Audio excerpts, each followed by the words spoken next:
I was born in Hominy, Osage County, Oklahoma, in 1926. Osage County is the Osage Indian Reservation also. And so I spent the first 18 years of my life there. Went through high school. Then in 1944, I was drafted into the Army and spent 2 years in the Army. I got out in 1946. While I was in the Army, my parents had moved to the Panama Canal Zone, so that was home when I got out of the Army, and so I went down there, spent 2 years, got married, came back and went to University of Oklahoma for 3 years. I got a chemical engineering degree and worked for Monsanto Chemical in Texas City originally. Then I worked for them overseas for 4 years, and then I came back in 1979 and worked at the Alvin chemical plant of Monsanto till I retired in 1985. My military service,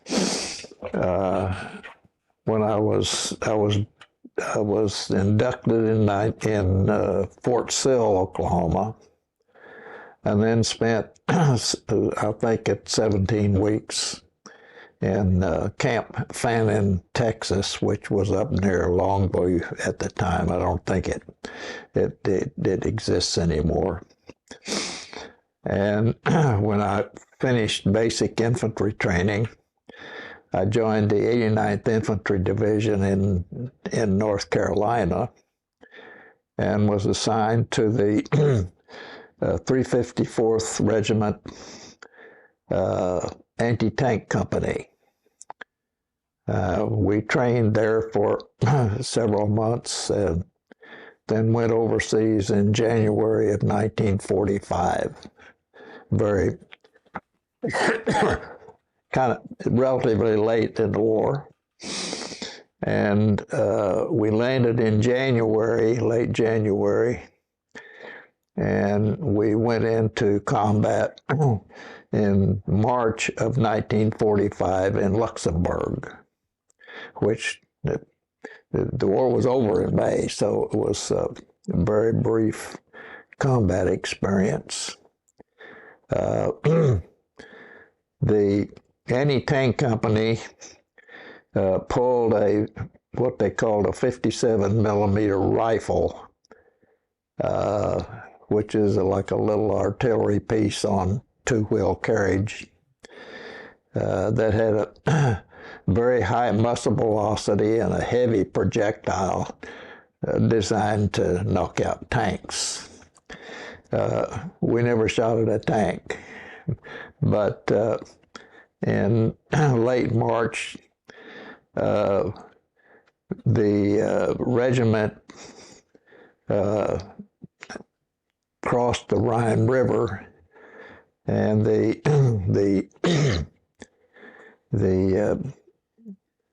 commandants decided they would have a surprise night crossing.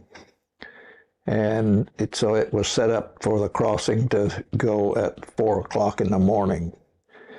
And we, in the anti-tank company, were stationed on the bluff overlooking the river in support of the crossing.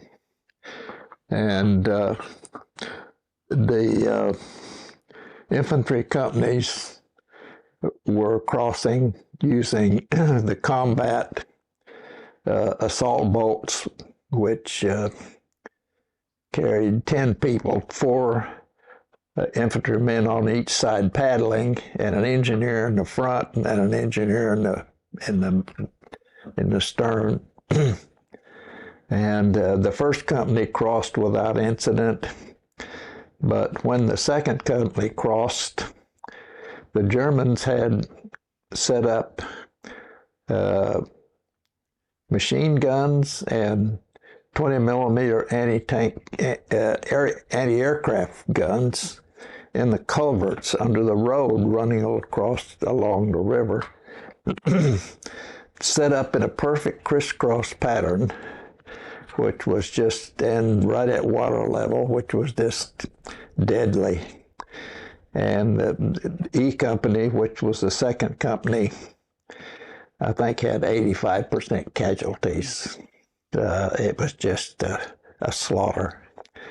But we were firing at the machine gun nests and 20-millimeter, and the infantrymen who had crossed first then went around, and between us and them, we knocked out the German positions. I forget what time it was, but I went to sleep. I woke up. It was well after daylight, and there was a smoke screen on the river. I don't know whether it was smoke from all the fighting or whether it was put there by the engineers. Then at noon, we crossed the river in our trucks on a pontoon bridge that the engineers had built that quickly. Yeah. I was amazed. As soon as we got across, Patton decided that we didn't need anti-tank guns anymore, so they retired the 57-millimeter guns and put us on foot as infantrymen. Then we spent the rest of the war on patrol. Mainly, we were attached to the 4th Armored Division, and the 4th Armored Division just went like hell and blazed through the towns, knocking out major opposition. And infantry had to come along behind and clean out any existing German opposition. And there really wasn't much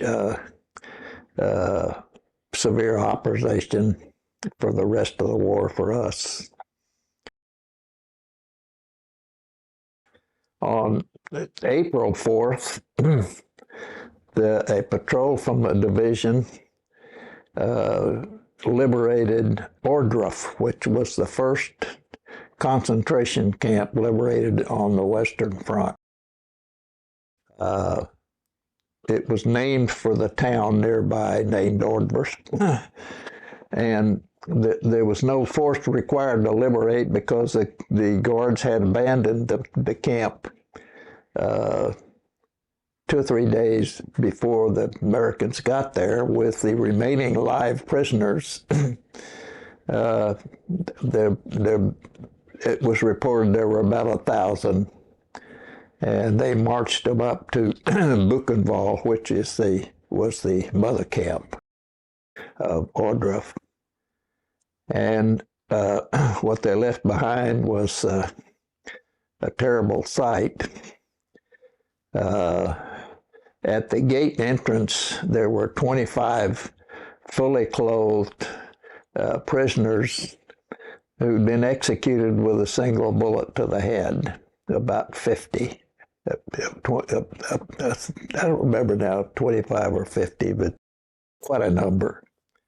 Inside the camp, there was a shed where they'd been stacking naked, skin and bones bodies like logs up against the ceiling and down. And there were scattered bodies between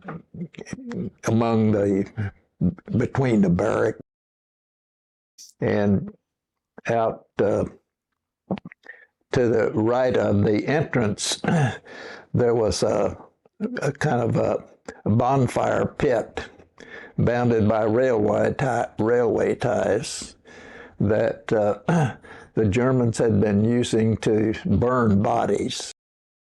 And the fire was out, but there were scattered bones among the ashes. And outside the plant, outside the camp, there was a kind of a ravine where they'd been throwing naked bodies, and they said there were about 3,000 just thrown in on top of each other in this kind of a pit. Ohrdruf was a work camp. It wasn't an extermination camp as such, but they did a pretty good job of exterminating their prisoners, starving and working them to death. They were being used to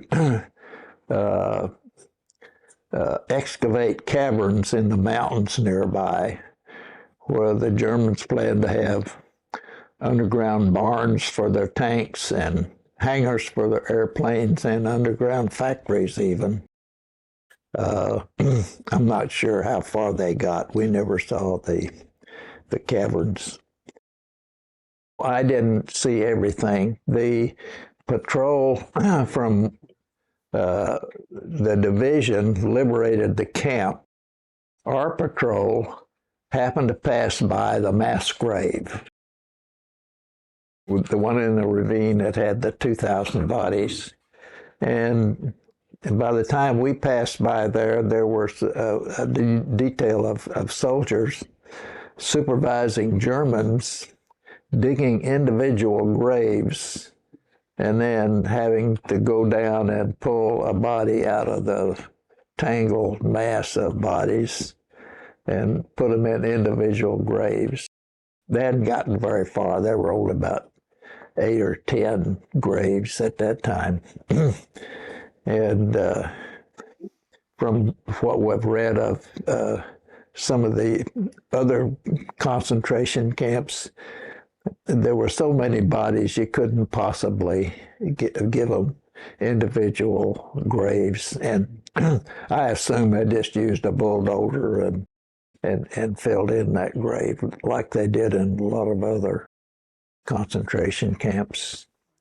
But it was a grisly sight. When they went into the pit to pull out a body, this flesh would slide off the bones and the bodies would fall apart, and it was what the Germans deserved in punishment for what they did. We don't know if these were soldiers or civilians who were doing the burying, but we were trying to pay them back a little bit for what they'd done. Right after the camp was liberated, the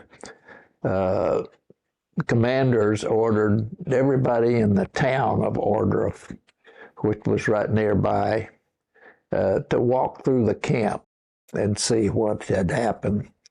And a lot of them were shaking their heads, saying, we didn't know, but they had to know.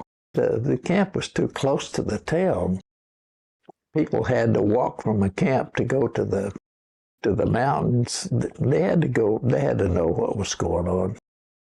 And the mayor of the town and his wife both committed suicide that night.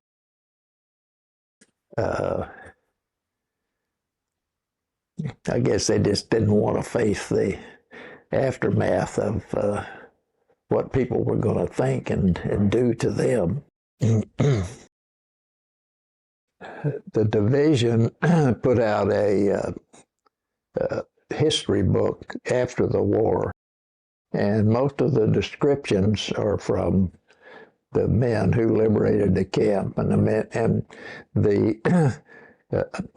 when Eisenhower came to that camp about a week later, and he came with General Bradley and General Patton. And old Blood and Guts Patton was the only one who got sick at his stomach at what he saw. And he ordered complete documentation by film and movie and written descriptions of what was going on there. And he said, because I don't want people to say generations from now that there was no Holocaust. And there's plenty of documentation of all the different concentration camps. There's a Netflix movie on, I forget now exactly what it's called, but it's if you search for German concentration camps, you'll see a movie. It's probably about 30 minutes long, detailing all the different concentration camps. Ohrdruf was a work camp, a slave labor camp, and the Germans used slave labor all over the country. The chemical plants, munitions plants, railroad gangs repairing the bomb damage. And when the war was over, the Allies had a terrible problem with slave labor from the plants, as well as the people who still lived from the concentration camps, feeding them and clothing them and housing them and repatriating them. When before the war ended, on patrol, we ran across people who'd been freed from the slave labor camp, and they were walking home. Several times we ran across Italians who had been liberated. And a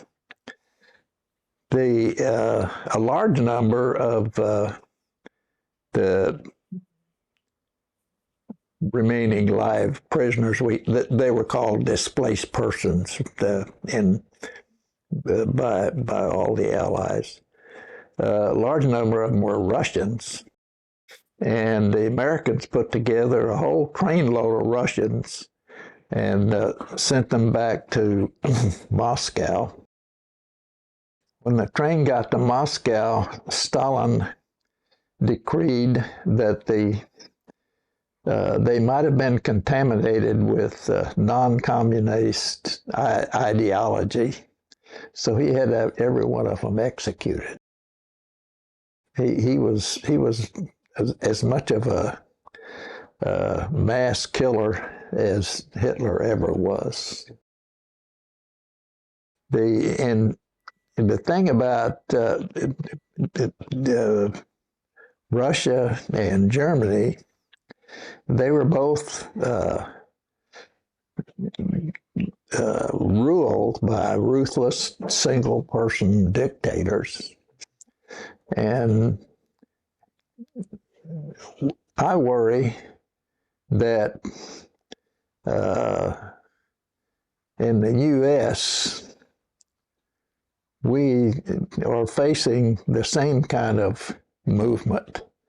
There are people in the country who want to throw out the Constitution, destroy our democracy, and set up a one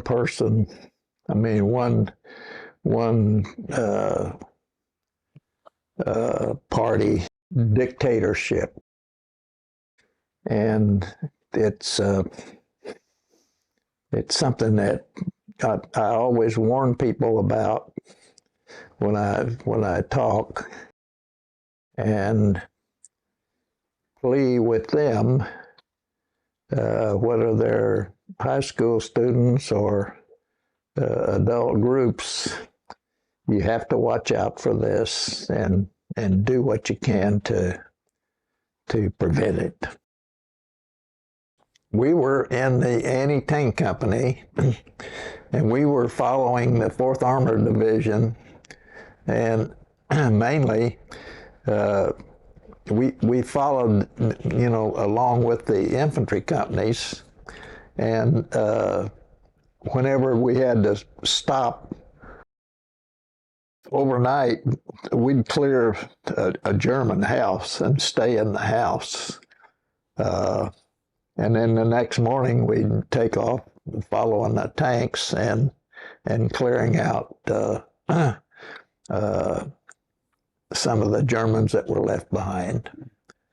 There wasn't much gunfire going on when we went across the Moselle River there in Luxembourg. We ran into some scattered opposition until we got to the Rhine. That was a major battle that we were involved in. I know some of the infantry companies had some pretty good encounters. But we were just sitting in the truck, riding along. The Rhine at that point, it was in a deep valley. On both sides were tall, they weren't bluffs, but they were pretty good elevation.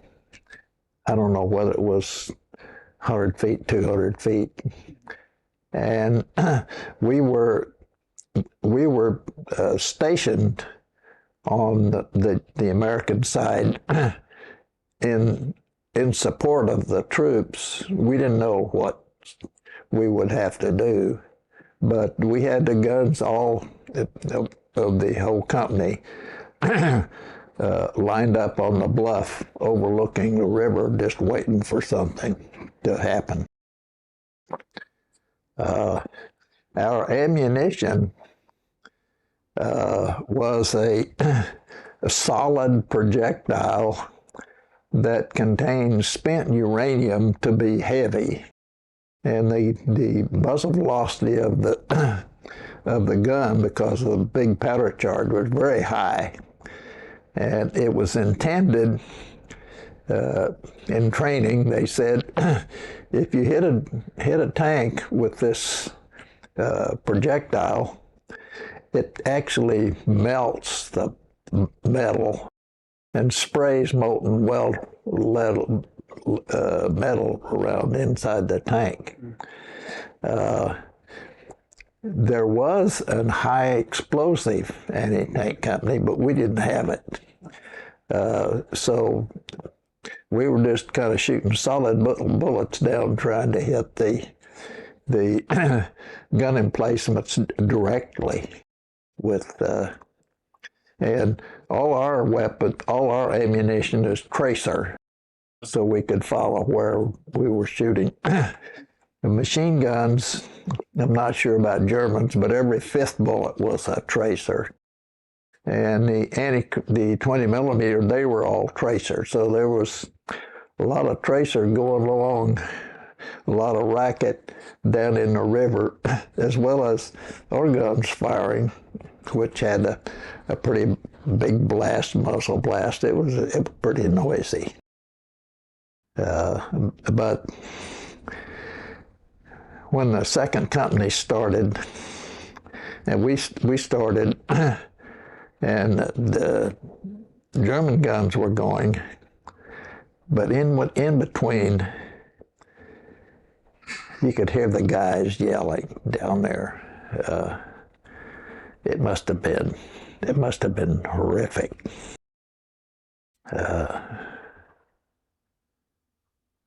Something you don't forget.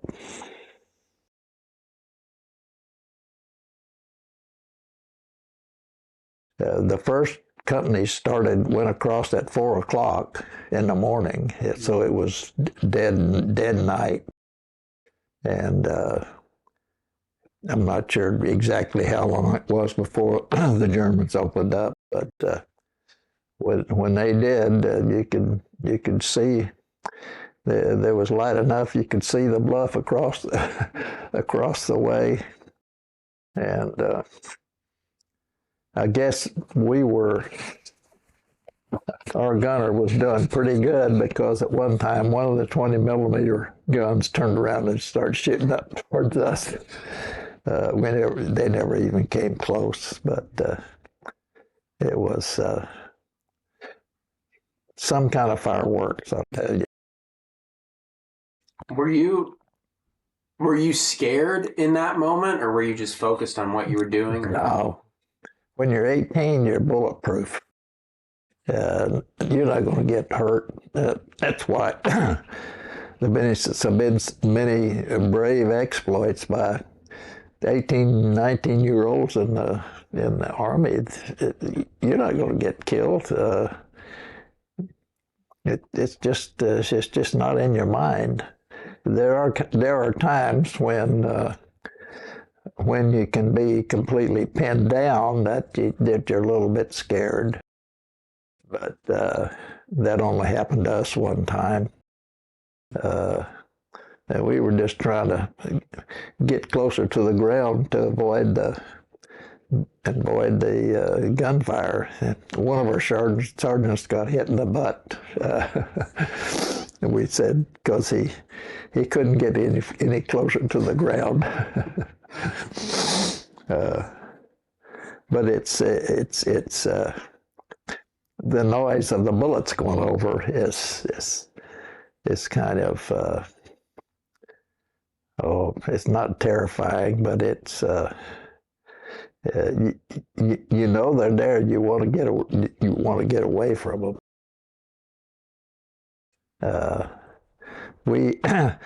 Another interesting incident. We were late in the war. We were walking down a road that was bounded on both sides by pretty heavy woods, and we could see the B-17s flying over in squadrons, and of course we were on sore feet. We had to sleep on the ground. We hadn't had a bath in a month, and we were complaining about the flyboys that all they have to do is fly over and drop a few bombs, and then go back to Endlin and have beer at the pub and sleep in a nice soft bed. It's just not fair. And about that time, we heard a plane coming from the German side, so we scattered into the woods. And it was a B-24, American B-24. It was at about 300 feet, which is pretty low for a big plane. And one engine was not working, and the other one was on fire. And it had bullet holes in it. I swear you could see through the plane in areas. And it came by pretty fast and crashed about 3 or 4 seconds later. And one of the guys said, you know, maybe it is better to fight the war with your feet on the ground, because when you stop doing it, you don't die.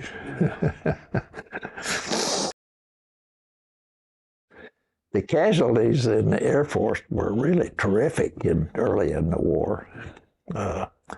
They lost a lot of planes with a big crew on each plane, and I don't know where this B-24 came from. We'd seen the B-17s flying over often, but the B-24, they were trying to head back towards home. I don't know if there was anybody on the plane or not. There was no way we could tell. There were usually a few people around, the citizens of the town that weren't involved in the war in any way. And we usually tried to determine whether there was any German soldiers. Usually they let you know if they're still there, and but it usually wasn't much of a problem to get them to either surrender or get killed. The German towns were very picturesque, and most of the small towns weren't much damaged by bombs. Some of the big towns had a lot of bomb damage, but the small towns were if the soldiers, the American soldiers weren't there and the German soldiers weren't there, you'd never know there was a war going on.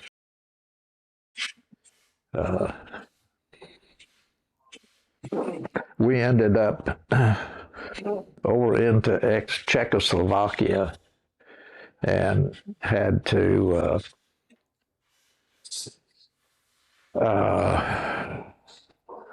we had to come back because that was in the Russian zone. We had to come back at the end of the war. I forget now exactly where we were, but I know we were in the town of Arnstadt for a period of time right after the war. And the big problem then was gathering up the DPs and taking care of them. You know who they were because they all had the striped prisoner uniform on. And were they just all over the place? Well, we passed by at one time. We passed by a chemical plant, and they were fenced in. They couldn't get out, and of course the Germans had evacuated. So we opened up the gates so they could get out and get water and food. But then they just scattered all over, and every country in Europe was represented. We could hear. I remember one of the questions was in Polish, but do you speak Polish? I forget now exactly what it sounds like, but there were a lot of Poles there, a lot of Russians, Italians, but after we passed by, I'm sure they scattered around because we saw some of them walking home on patrols before the war ended. But then all the Allies had a big project of taking care of those DPs and getting them back home, getting them fed and clothed and housed and then repatriated. At the chemical plant you mentioned, did they look in the same condition as prisoners in the concentration camps, all emaciated and that kind of thing? Yeah, usually.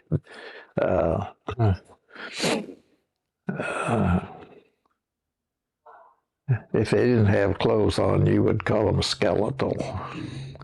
The faces were very, very drawn. You'd think that Germans would want to keep their labor healthy, but they assumed they had an inexhaustible supply, so whenever one of them died, they could bring in another one.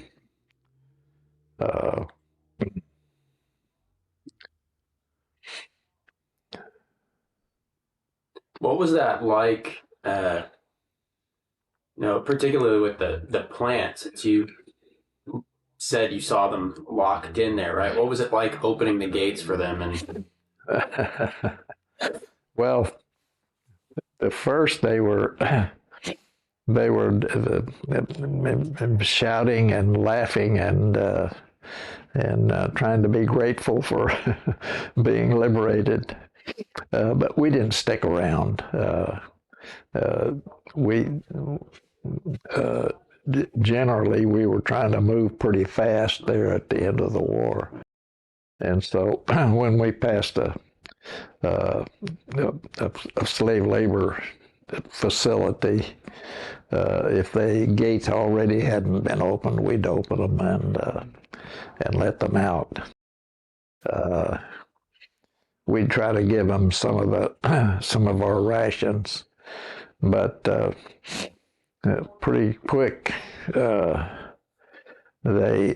word came down: don't give the food to the DPs.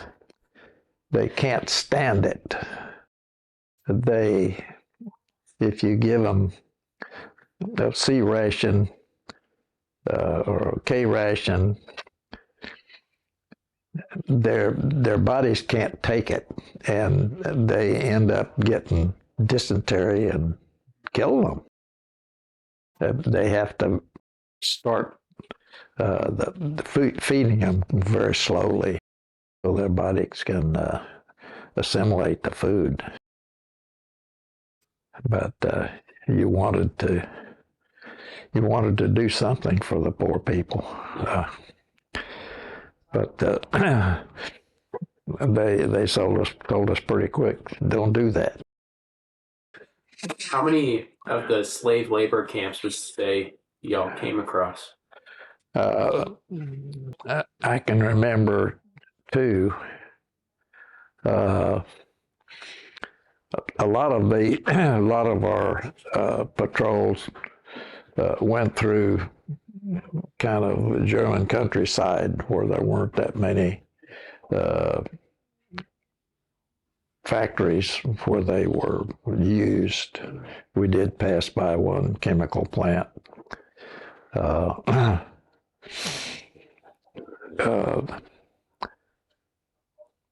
I can't think directly of any other facility that had slave labor in it. Yeah, they all dressed in that same striped, black and white striped uniform. When the GIs who first liberated Ohrdruf said that the shed inside the camp where they were stacking bodies, all of them were naked. And in the mass grave, all of them were naked. So they were reusing the uniforms. When somebody died, I'm sure they took the uniform off and gave it to the next prisoner coming in. But none of the dead people in the mass grave had any clothes on whatsoever.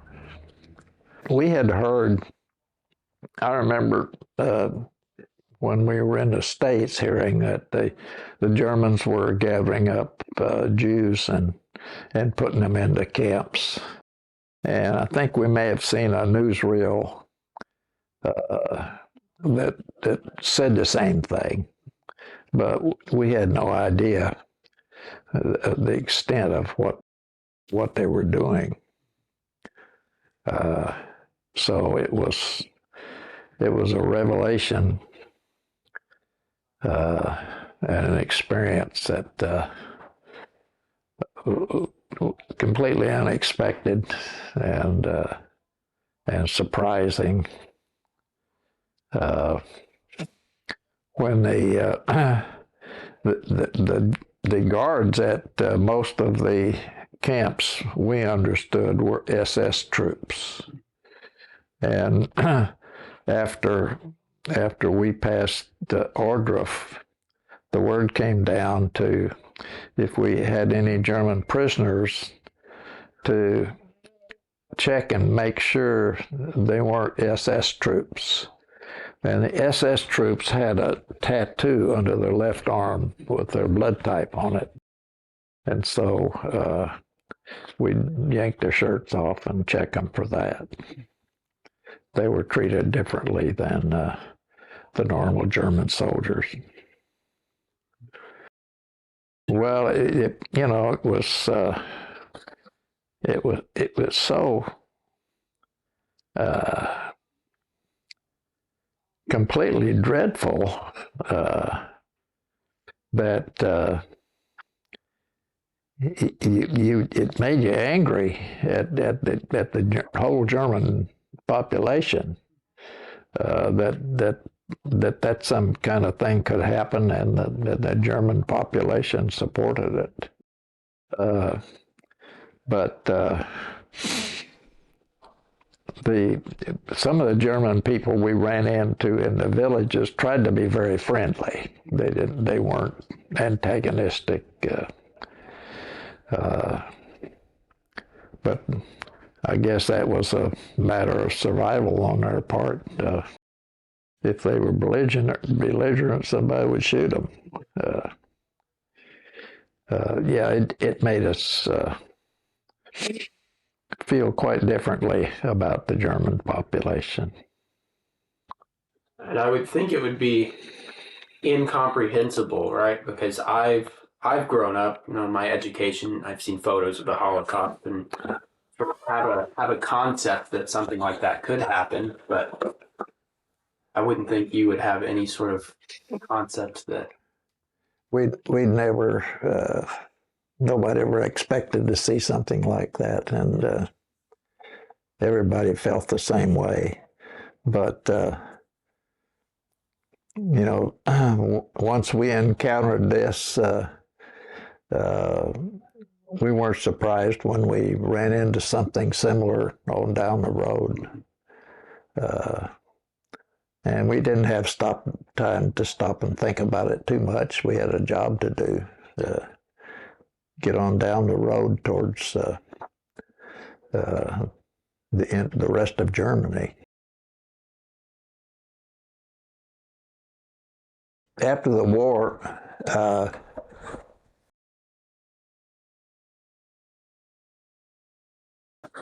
the division went back to Camp Lucky Strike, which was a deployment camp on the coast of France. There were, I think, 4 or 5 deployment camps that processed troops when they landed, and then was processing troops going home, and at that time, some of them were going back to Japan. And all the labor and cooking and everything else, manual labor, was being done by German prisoners. And our company had the assignment of being MPs at the little towns neighboring the camp to keep the GIs out, because some of them had been in combat since D-Day, and no telling what kind of PTSD they had and what they might do if they went back into these towns. But the main job was just to keep them out. But the Germans, every evening, I don't know where they all congregated, but they marched back to their quarters, and in perfect step, I don't know whether somebody was counting for them or not, in perfect step, the whole company of them just marching along. And they were singing. They were singing German songs. It was a beautiful concert.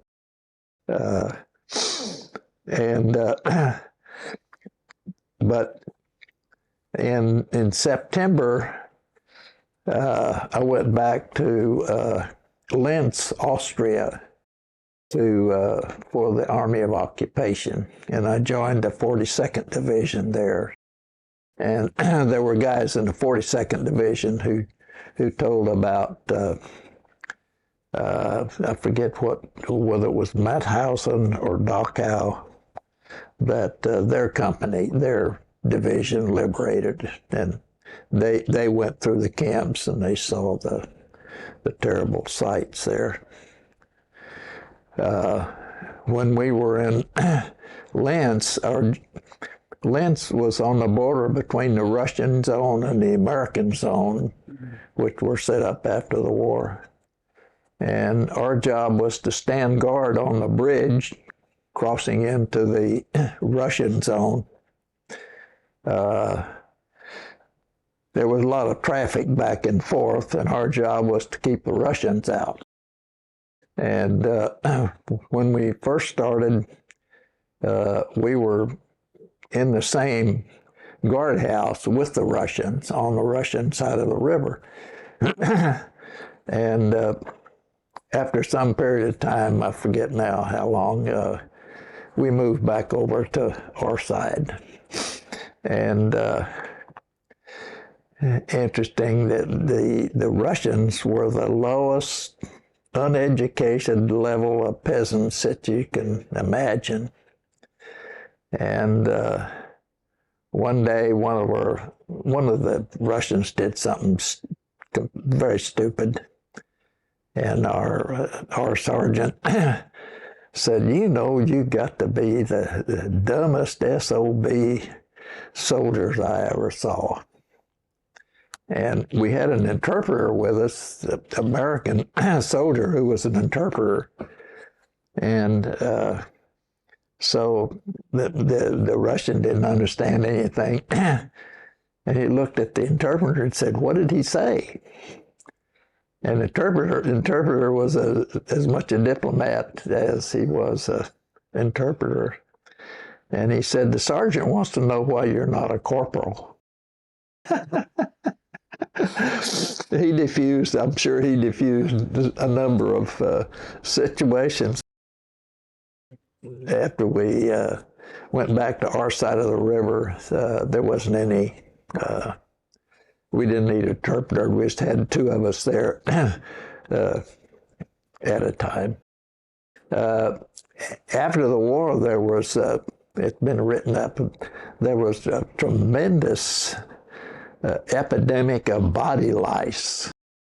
And the Americans set up checkpoints all over the front. And anybody who came through, any DP who came through, they opened up their shirts and their skirts and blew DDT dust in to kill the lice. And it did a perfect job, in their hair too. And when we were standing guard, some of the people who were coming across from the Russian side saw the American soldiers, and they pulled out this little card and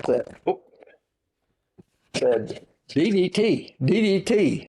They didn't want to do that again. Yeah, we had a nice year of Army of Occupation in Linz, Austria. It's a beautiful town. We couldn't get to Vienna and Salzburg without crossing the Russian zone. So I'm not sure. I think some events they did cross the zone to those towns, but I never did. From about September of 45 to May of 46, when we got ready to come home, we went back to Camp Lucky Strike, which is where we had landed and where we'd gone back and been the cadre. For a week or so till we got on ships to sail home. Well, my advice is watch out for the politicians and study your history, especially national history and international history, and understand the mistakes that people have made in the past so that you won't have to make those same mistakes yourself. But I really worry about our political situation. A lot of people are completely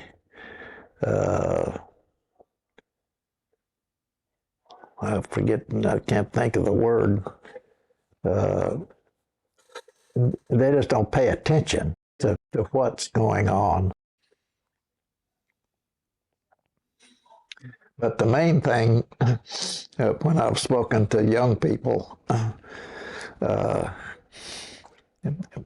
someone always asks now, what would you say based on what you know? What advice would you give us? And my advice is always study your history. If you know the history of your town, study the history of your state, and study the history of your country and international history, and find out what's going on. Because most young people don't. They don't know what's happened or what's going on. The more I can make them aware of this, the better I feel.